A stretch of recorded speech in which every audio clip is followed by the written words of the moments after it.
थांनाय 3 आगस्ट खालि क'क्राझारनि साखाथियाव थानाय मागुरमारि बाजारावहाय सानै दाय गैयै सुबुं मेघना ब्रह्म आरो आक्तार आली बिथांमोनखौ नंखायै मोसौ सिखावनि दाय साजायनानै गाज्रि आक्रमण खालामनाय जाथायखौहाय बे हिंसायारि जाथायखौ जोङो मिरु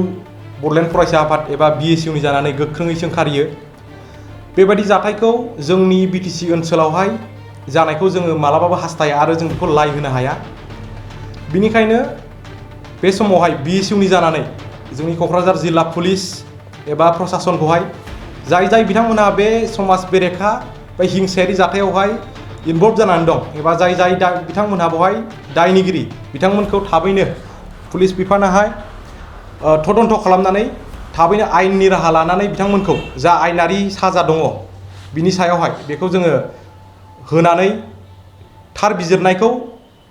दाय गैयै बिथांमोन जाय बिथांमोना आक्रमण खालामजादों बिथांमोननो थार बिजिरनायखौ होनो थाखाय जोङो BSUनि जानानै आह्वान खालामो। दा बिनि उनावहाय दिनैसो जानानै थांनाय जोंनि सेन्ट एन्स कलेजनि 10 थाखोआव फरायबाय थानाय सानसोरां नार्जारी होननाय सासे फरायसाया दुगैनो थांनाय समावहाय रहस्यजनक मृत्यु एबा गावनि जिउखौ खोमानो गोनां जादों। दा बेखौ जोङो BSUनि जानानै दुखु फोरमायबाय। बेजों लोगोसे आसलते जाथाया मा जामारदों एबा बोरै जाखो बेबायदि रहस्यजनक मृत्यु बिथाङा गावनि आगोमा जिउखौ बोरै खोमानो गोनां जाखो बिनि सायावहाय बिनि उनाव सोरबाफोर दङब्ला जोंनि पुलिस बिफानखौ प्रशासनखौ तदन्त खालामनानै जाय बिथांमोनहा बेवहाय दायनिगिरि बिथांमोनखौ साजा होनो जोङो BSU हालरनिफ्राय प्रशासनखौ जोङो खावलायगोन। जिहेतु हस्टेलनि बाहेराव बेफोरबायदि घटनाया जादों जाथावै जाथाया बे बिथिङाव हस्टेलनि सामलायगिरिखौ मा बुंदों? बे समाव जोङो हस्टेलनि सामलायगिरि बिथांमोनखौ जाहाथे मोनसे स्ट्रिक्ट रुल्स एन्ड रेगुलेशननि सिङावहाय एबा मोनसे सार्भिलेन्स स्ट्रं डिसिप्लिन हस्टेलनि सिङाव मेनटेन जानांगौ। फरायसा बिथांमोनखौ जाहाथे बिथांमोननि सायावनो गार्जेन बिथांमोनहा बिथांमोननि दायित्वआवहाय गावनि संथानखौ बिथांमोननि दायित्वआव गथायनानै गालाङो। बिनि थाखायनो जाय हस्टेल वार्डेन एबा इनस्टिटिउसननि जाय रिस्पन्सिबल पार्सन बिथांमोननि जे हस्टेलाव थानाय बेबस्था बेखौहाय मोनसे स्ट्रिक्ट डिसिप्लिन भाबै बानायनानैहाय बिथांमोननि जे हस्टेल थानायनि सुबिदा बेखौ सामसिनै एबा रैखाथि गोनां खालामना होनांगौ जाहाथे जोंनि फरायसा बिथांमोननि गार्जेनफोरा हस्टेलाव दोननायावहाय गोनो गोथो जाया बेखौ आं खावलायहरगोन। मागुरमारिनि जिहेतु जाथाय बे जाथाया गावनि जायगायावनो गुबुन जाथिनि सुबुंफोरा दादागिरिजों बुदों होननानै नोंथाङा बुंनो सानो? बावहाय आङो खुनु बिसेस जाति जनगोष्ठीनि खोथा लाबोनो सानाखै। मानोना जोङो रावखौबो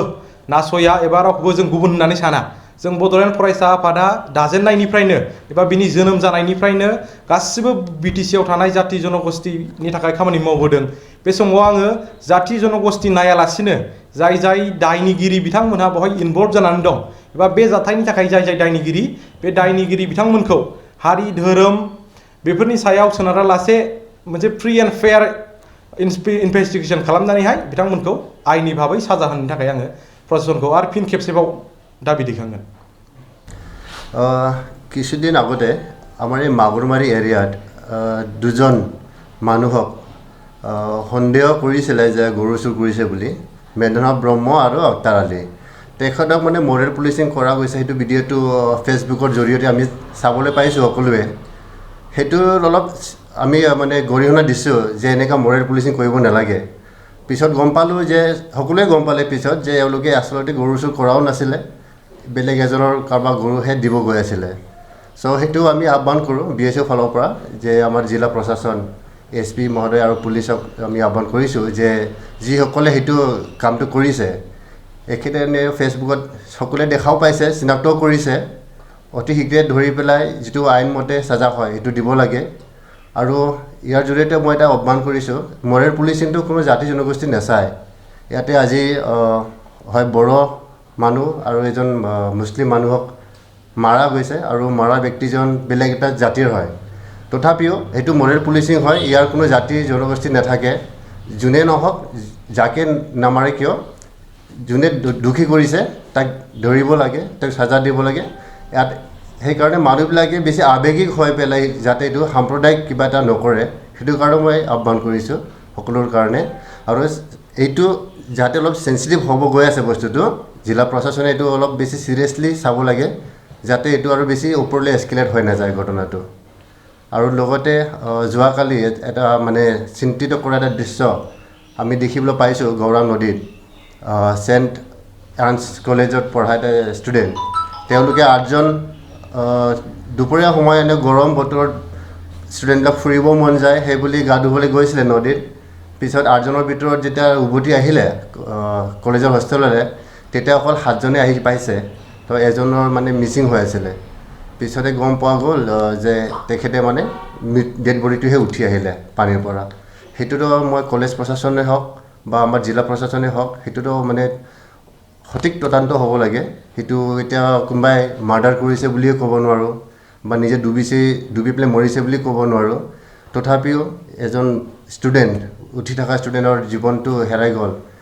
তেওঁক জাষ্টিচ দিব লাগে কেনেকৈ কি হ'ব পাৰিলে সেইটো তদন্ত কৰিব লাগে আৰু যদি এইটো মাৰ্ডাৰ কৰা হৈছে যোনকেইটা ইনভলভ আছে সেইকেইটাৰ লগত অলপ ভালকৈ ধৰি মেলি ইনভেষ্টিগেশ্যন কৰি তেওঁক আইনমতে চাজাটো দিব লাগে তাৰে ভিতৰত মই আৰু এটা আহ্বান কৰোঁ সেইখিনি ঘটনা বহুত আমাৰ BTC এৰিয়াত বা কোকৰাঝাৰতে নহয় বেলেগ বেলেগ ঠাইতো আমি দেখিবলৈ পাইছোঁ মৰেল পুলিচিঙৰ বস্তুটো বহুত বেছি আগবাঢ়ি গৈছে আৰু লগতে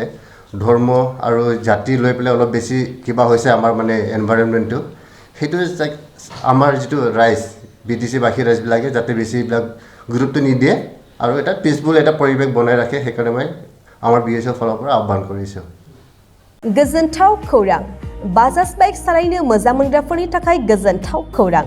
दावहारु अट' एजेन्सिया बाजाज बाइक सालायनो मोजां मोनग्रा रायजो राजाफोरनो होगासिनो दं इन्डिपेन्डेन्ट डेनि थाखाय ल' डाउन पेमेन्ट आरो इजि एक्सचेन्ज अफार